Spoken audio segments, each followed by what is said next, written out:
primeira coisa que a gente precisa entender é diferenciar o que é consciência e o que é intelecto.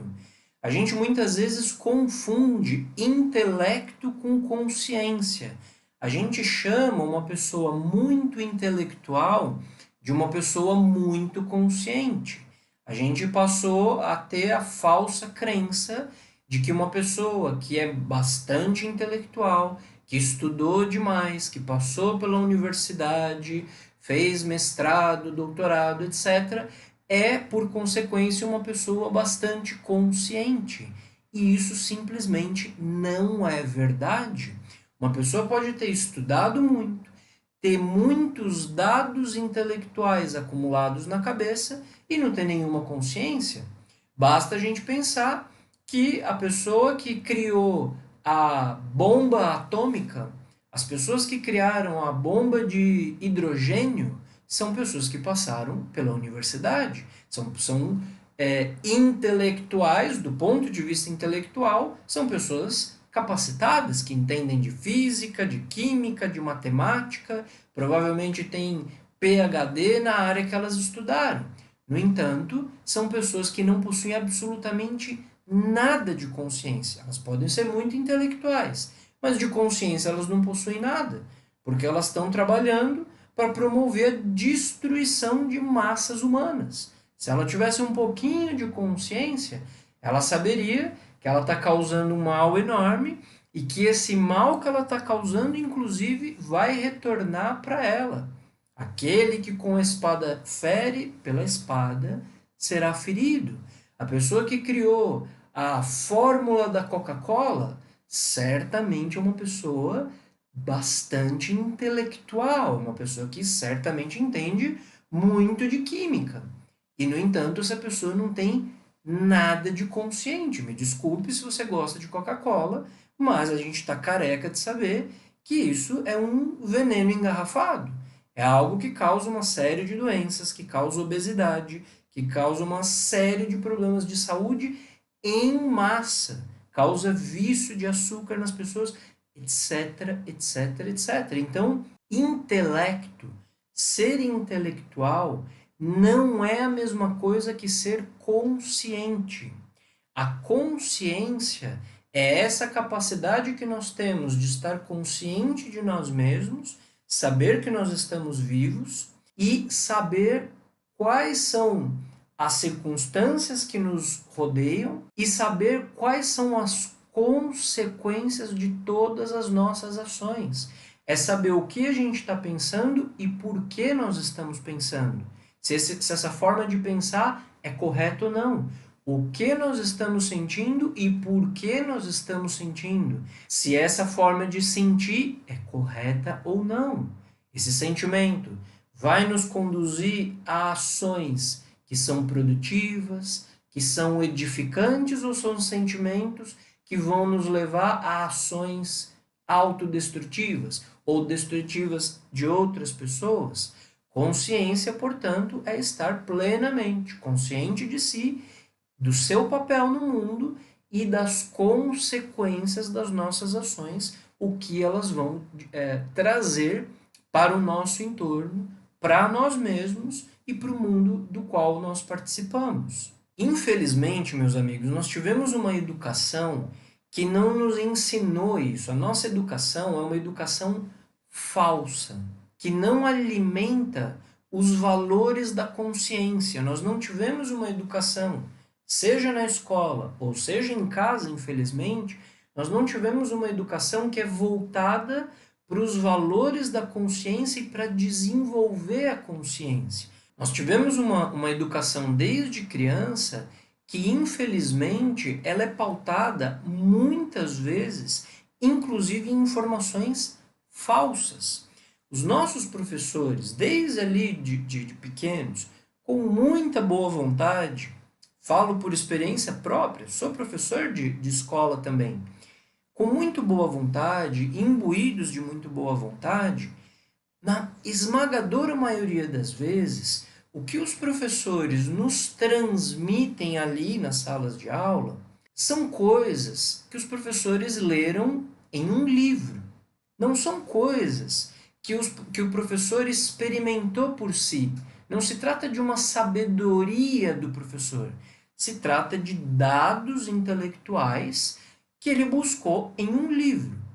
E a pessoa que escreveu esse livro é uma pessoa que escreveu esse livro baseada em muitos outros livros que ela leu antes.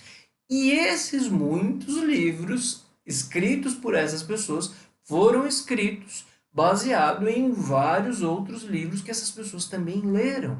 Nós nos acostumamos a chamar o universo da especulação mental, das teorias mentais que uma pessoa tenha, a gente se acostumou a chamar isso de conhecimento. E simplesmente isso não é verdadeiro.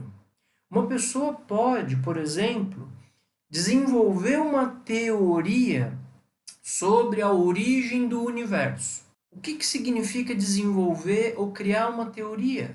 Essa pessoa vai, a partir de correntes de pensamentos, a partir disso que se chama lógica, ela vai fazer especulações sobre algo que, em realidade, ela mesma não viu, ela mesma não experimentou.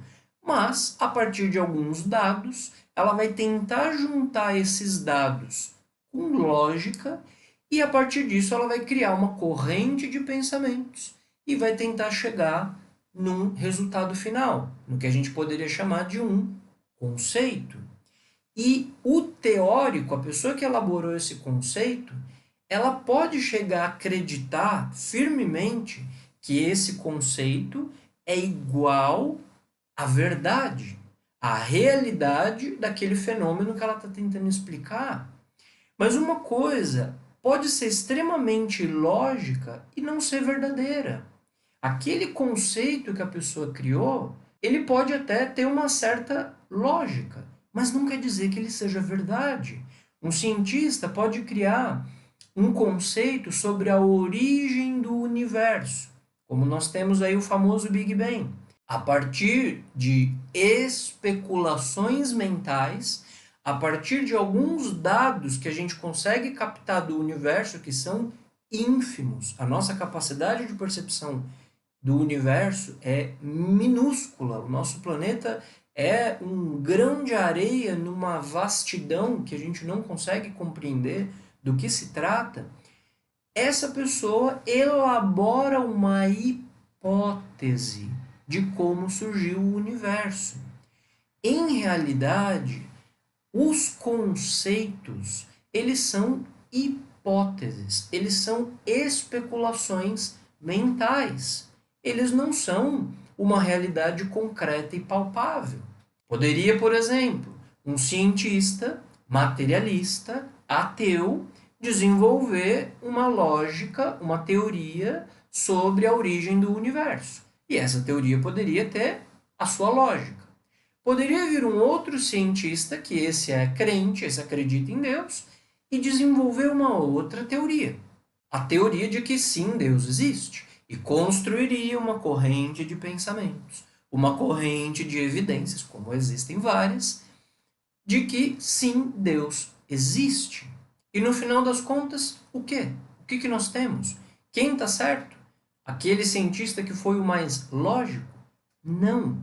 Lógica não é sinônimo de verdade. A verdade sobre as coisas é algo singular, é uma única coisa. Não pode haver duas verdades sobre uma mesma coisa. E para a gente saber a verdade sobre algo, a gente precisa de experimentação, a gente precisa ter vivido aquilo. Para a pessoa poder dizer com certeza absoluta qual é a origem do universo, ela deveria ter testemunhado esse fenômeno. Se nós não testemunhamos esse fenômeno e ainda estamos querendo, a partir da nossa mente, rotular um fenômeno muito maior do que nós, a gente precisa ter a humildade de compreender que isso não passa de uma hipótese, de uma especulação mental. E qual é o problema do conhecimento que nós temos hoje? Meus amigos, vejam se isso não é assim. Cada um de nós tem um conjunto de conceitos, de hipóteses e de crenças acumulados na nossa mente. Cada um de nós, desde a nossa infância, a gente passou por uma escola, por uma determinada educação, que nos emprestaram determinados valores e determinadas formas de enxergar o mundo. A gente depois passou por tal ou qual religião, onde ali a gente recebeu mais alguns valores, mais um conjunto de crenças. Depois a gente leu tal ou qual livro, e um livro dizia A, o outro livro dizia B, e aí a gente em um livro achou interessante uma coisa, em outro outra coisa. E aí a gente pegou um pouquinho de A e um pouquinho de B para forjar, para formar dentro de nós o nosso conjunto de crenças.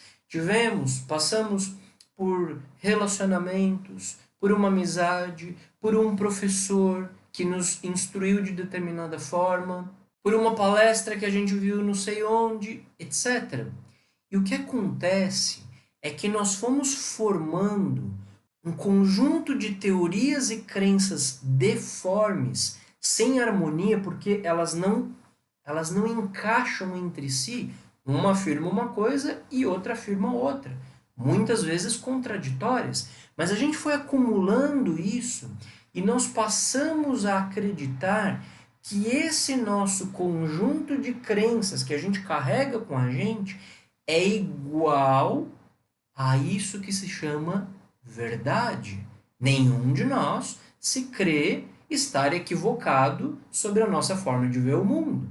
Todos nós pensamos que o nosso conjunto de crenças é o melhor, é o mais válido, é o que está ou igual à verdade ou mais próximo da verdade. E a gente precisa ter a humildade e a compreensão de saber questionar esses valores, de ter a humildade de que o conjunto de crenças que a gente acumulou ao longo da vida podem estar equivocados. E se a gente vai um pouquinho mais fundo, nós temos 8 bilhões de pessoas no mundo, cada uma com um conjunto de crenças e teorias e valores, e cada uma acreditando que os seus valores é que são os corretos. E é impossível que todo mundo esteja certo. Ou seja, a chance de nós estarmos errados é praticamente 100%. A gente precisa reconhecer isso. O primeiro passo da sabedoria é a gente ter a mente aberta, é a gente estar disposto a questionar. Isso não quer dizer, meus amigos, que nós vamos ser uma folha ao vento, que qualquer bobagem que nos digam que a gente não vai ter discernimento. Eu não estou falando sobre isso. Eu estou falando sobre a importância da gente estar aberto a questionar certezas que no fundo não são certezas, são meras crenças, são meras conjecturas mentais. E nós vivemos num mundo hoje onde esse mar de teorias que nós temos, ele se tornou uma espécie de labirinto diante de nós. Quando a gente quer, por exemplo, eu quero saber a resposta sobre alguma coisa, eu quero entender, por exemplo, Deus existe? Deus não existe? Seria verdade o que o Cristo nos ensinou? O que Cristo afirmou? O que é a verdade sobre a vida?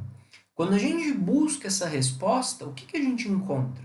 Um mar de teorias, onde cada uma está afirmando algo completamente diferente.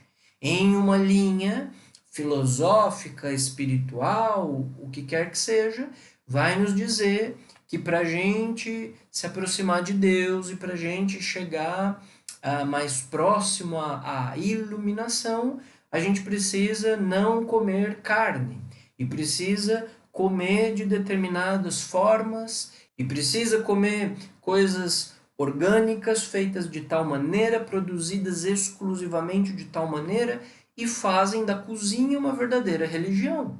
Essa é uma forma de pensar e acreditar onde muita gente pega esse caminho, esse é um desses caminhos do labirinto e vai embora nisso, sem encontrar nenhuma resposta profunda e real. Vão ter as linhas de pessoas que acreditam que você precisa se enfiar numa caverna, deixar a barba crescer se descuidar completamente da higiene, da dignidade e ali se dedicar à meditação, a nenhuma outra coisa, e assim como o menino que foge da escola, fugir da escola da vida, onde está de fato o aprendizado, para se isolar em um determinado local. E aí existem diversas teorias, diversos livros dizendo que a única coisa que importa é a gente viver isso. E a gente poderia citar infinitas formas de entender o mundo. Existem teorias e livros que dizem que o importante na vida é você ficar milionário e nada mais do que isso. Existem linhas e teorias e livros que dizem que, na verdade, você pode fazer o que você quiser da sua vida. O importante é você ter a liberdade de experimentar e fazer tudo sem nenhuma consequência, porque afinal só se vive uma vez. Não existe sentido na vida, não existe certo e errado, e você precisa explorar isso que se chama prazer com toda a potência que você puder. E diante desse labirinto, o que nós fazemos? Qual é a resposta? A gente tem, às vezes, uma angústia querendo buscar algo, às vezes nem é de caráter existencial, espiritual, qualquer resposta que a gente esteja buscando. A gente vê que o mundo se tornou esse verdadeiro mar de teorias, onde cada uma aponta num caminho diverso e a gente não sabe qual é o caminho que a gente deve trilhar.